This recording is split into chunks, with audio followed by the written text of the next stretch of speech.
সাল 2003 আমেরিকা যখন ইরাক আক্রমণ করে তখন মার্কিন সংবাদ মাধ্যমগুলো প্রচার করেছিল যে ইরাকের কাছে গণবিধ্বংসী মরণাস্ত্র WMD আছে। সাধারণ মানুষ এবং আন্তর্জাতিক সম্প্রদায়ের একটি বড় অংশ বিশ্বাস করেছিল সাদ্দাম হোসেনের কাছে পরমাণু কিংবা রাসায়নিক অস্ত্র আছে। গণমাধ্যমগুলো কোনো ধরনের শক্ত প্রমাণ ছাড়াই বুশ প্রশাসনের প্রোপাগান্ডাকে মেনে নিয়ে সংবাদের শিরোনাম গড়ে তোলে এবং যুদ্ধের পক্ষে জনমত গড়ে তোলে, যার ফলশ্রুতিতে পরিণতি স্বরূপ যুদ্ধের কয়েক বছর পরেই জাতিসংঘের তদন্তে প্রমাণিত হয় সাদ্দাম হোসেনের কাছে কিংবা ইরাকের কাছে গণবিধ্বংসী সেই অস্ত্র ছিল না। অথচ সংবাদ মাধ্যমের সেই সাজানো নাটকের কারণেই মানুষ একটি সাজানো যুদ্ধকে শান্তি মিশন হিসেবে বিশ্বাস করতে বাধ্য হয়েছিল। ধন্যবাদ মাননীয় সভাপতি, আমাকে বক্তব্য প্রদানের সুযোগ করে দেওয়ার জন্য।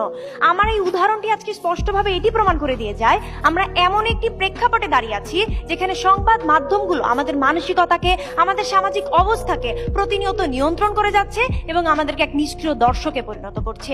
প্রথমত, আর্থিক লুটপাট এবং মেগা প্রজেক্টের নামে বিভ্রম সৃষ্টি করা। আজকে ব্যাংকিং খাতের নজরবিহীন লুটপাট এবং ডলার সংকটকে আড়াল করে সংবাদ মাধ্যমগুলো শুধুমাত্র উন্নয়নের মেগা প্রজেক্টের বিভ্রম আমাদের মাঝে ফেরি করে বেরিয়েছে, যার ফলে ধসে পড়া অর্থনীতি সম্পর্কে আমরা জানতে পারিনি। এছাড়া ভোটাধিকার হরণ, 2014, 18 এবং 24-এর জনশূন্য নির্বাচনকে সংবাদ মাধ্যম সুকৌশলে তা উৎসব মুখর বলে আমাদের কাছে প্রচার করেছে। অর্থাৎ সংবাদ মাধ্যম এক্ষেত্রে প্রচার করার ভূমিকা পালন করছে, অর্থাৎ জনগণের মাঝে সেটা দেখানো, জনগণের মাঝে ভিত্তি নির্মাণের কাজ করছে। এছাড়া মানবাধিকার এবং গুমের সংস্কৃতি।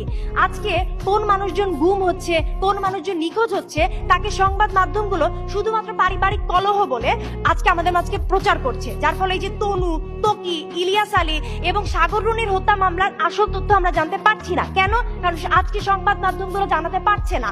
এরপর সিন্ডিকেটের সাফাই। যখন দেশীয় সিন্ডিকেটের কারণে আজকে আমাদের দেশে দ্রব্যমূল্য আকাশচুম্বী হয়ে যায়, তখন এই সংবাদ মাধ্যমগুলো বিশ্ববাজার বা শুধুমাত্র ইউক্রেন রাশিয়ার যুদ্ধ পুঁজি করে বেরিয়েছে আমাদের কাছে, যাতে আমরা দিন শেষে এটি মেনে নেই যেটি আমাদের ভাগ্যের দোষ এবং আমরা এক নীরব দর্শকে পরিণত হই। এবং পঞ্চম, আইনি নিপীড়ন এবং সেন্সরশিপ।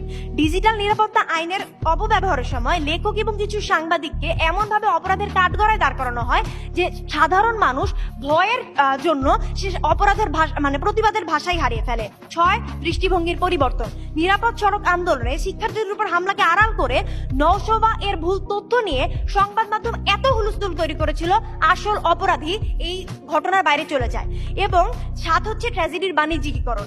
রানা প্লাজা ধসের জাতীয় ট্র্যাজেডিতে আজকে অপরাধীর শাস্তির চেয়ে রেশমার মিরাকল স্টোরি আমার আপনার কাছে এমন ভাবে তুলে ধরেছে যেন দিন শেষে শুধুমাত্র চোখের জল ফেলার জন্য আমরা টিভির সামনে বসে থাকতাম। তবে বিষয়গুলো নতুন না, কেননা